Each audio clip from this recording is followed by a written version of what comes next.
Another morning. It's a foggy morning. Hindi masyadong malamig. Pwedeng walang hoodie. Pero madumi ang kalsada. Buti na lang nililinisan nila ang kalsada every morning. I mean dito sa aming compound. Kaya hindi masyadong madumi. Mushy, slushy, nilalagyan nila ng asin, kaya maganda. Tingnan nyo ang paligid, foggy,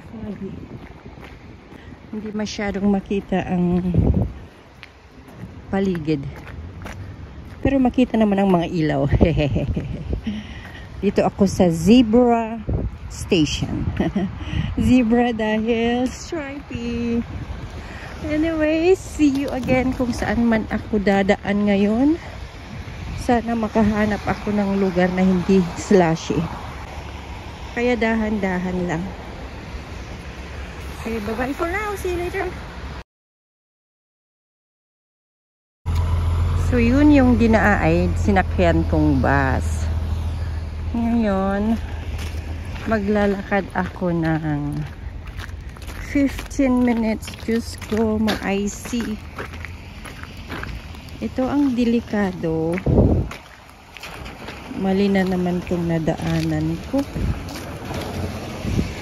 Mag-shortcut sana ako. Pero, dito na lang sa gilid. Long cut. May bus naman na dadaan dito.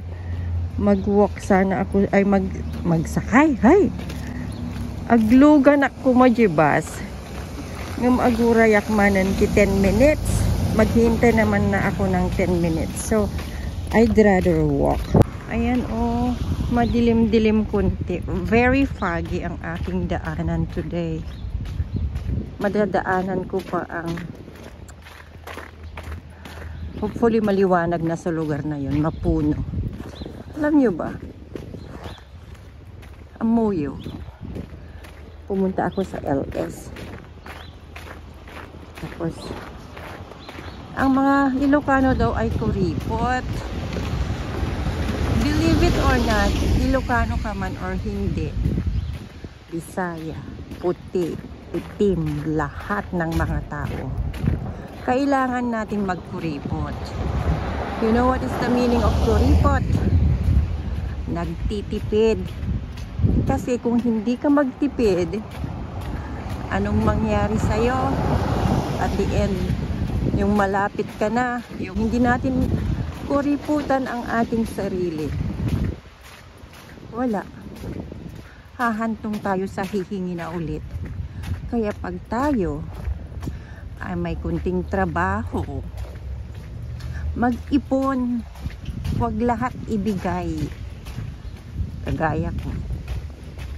Kuripot ako, I will accept that as a kuripot. Ay, andun na yung bus. Sabi, 10 minutes. Agad-agad pala nandyan. Ay. But anyways, kung sumakay ako sa bus, hindi ako makapagdaldal. Ano yung sinasabi ko? Kuripot. Ang kuripot ay tinatawag na galante. Sometimes, magkuripot ka para makaipon ka sa ibibigay mo sa gusto mong bigyan. Ganun lang yun. Hindi ka bigay ng bigay. Sige, sahod mong 1 linggo, 500 halimbawa.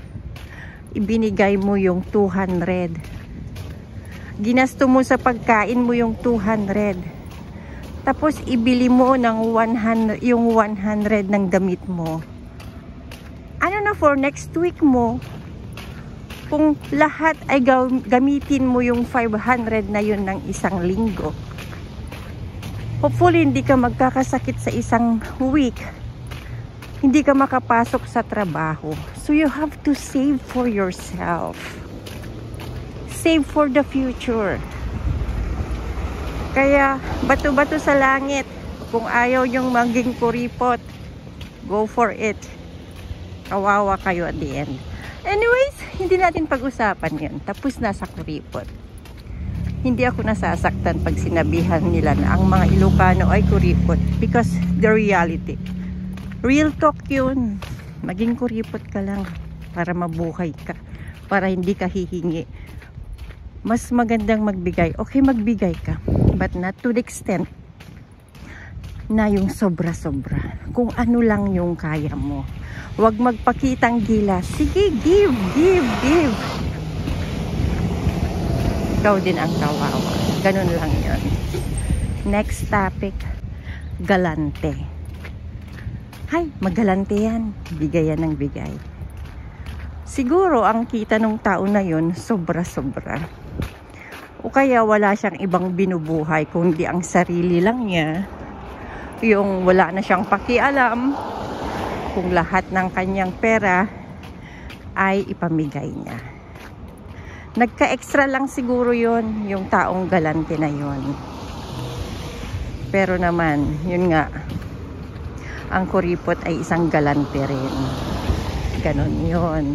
Magkakapatid yan, si kuripot, si galante, si imot, imot, madamot. Iba ang imot sa kuripot. Ang mga madamot, ang imot, ayaw mag-jacket.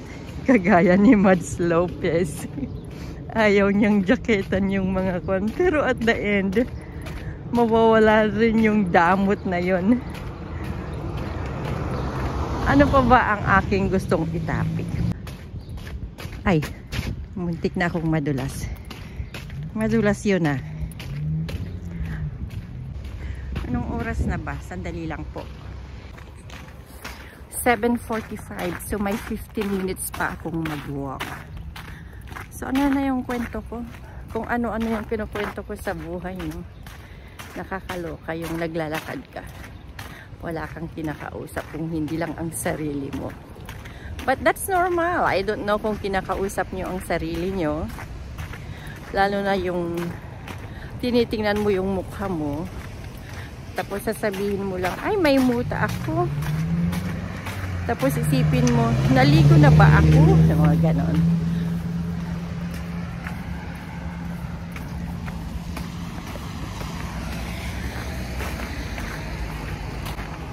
Ayan. Yung nilalamig na yung kamay ko actually, pero yung sa loob ng katawan ko mainit. Dahil nakadoble pa rin ako. And then, kung ano-ano na naman ang nasa isip ko. Shout out na lang ako sa mga kaibigan sa YouTube. Sino-sinong mga kaibigan ko. Ang dami-dami ninyo naging kaibigan ko. Kaututan Dila. Mega love shout out sa mga katomo, mga katoma, mga kainaman, mga ano pa ba, mga ungas, mga bagtit, mga lintik. Ayan, mega love shout out sa inyong lahat. Pagod na yung kamay ko. 10 minutes pa ang laking lalakarin. Okay, dadaan ako sa Beltline kung saan yung mga puno or mag-glaze, ma-icy. Bilisan ko kunti. See you later. Hello. Hi. Hi. Hello, hello. Ito, alam nyo ba na ang mga squirrels ay favorite nila pag winter? Naglalaro dito sa... Ito yung favorite kong dinadaanan. Hindi to daanan ng tao ha. Daanan lang ng may gustong gumawa ng sarili niyang daanan. I love. Ang daming mga squirrel. Masaya ako pag naglalakad ako dito. Dahil mapuno. Pag summer, ito yung aking place. My shoes. Ang gaganda ng mga squirrel. Wala akong dalang mani. Ang favorite ng mga squirrel ay mani. Siguro ang mga lalaking mga squirrel, mas favorite nila ang mani. Ayan. Mas maganda dito kaysa sa sementado. Kasi slushy doon, madulas pa. Dito, icy nga siya. Kaya lang, hindi ka madudulas. Oh, I love this kind of weather. It's a -2 right now. Yan. Ang sarap ng pakiramdam. Parang nasa heaven lang ako actually. Oh, thank you Lord for this beautiful place. Malamig. But I'm happy. Alam mo yung masaya ka na mag-isa lang, na walang ibang dumadaan. Pero meron na doon kasi biyan yung Oriole Park. Ay, thank you for this beautiful place na dinadaanan ko parati. Mapa summer, mapa winter, fall, spring. Dito lang ang aking lugar. Ayan, tapos na. Ang bilis. Ang bilis yung aking fast walk. Anyways, thank you again for watching. Salamat po sa pakikinig. Kung ano-anong kwento sa buhay ni Kael. Thank you and please don't forget to subscribe, like, and share Kael Elkins. Bye-bye!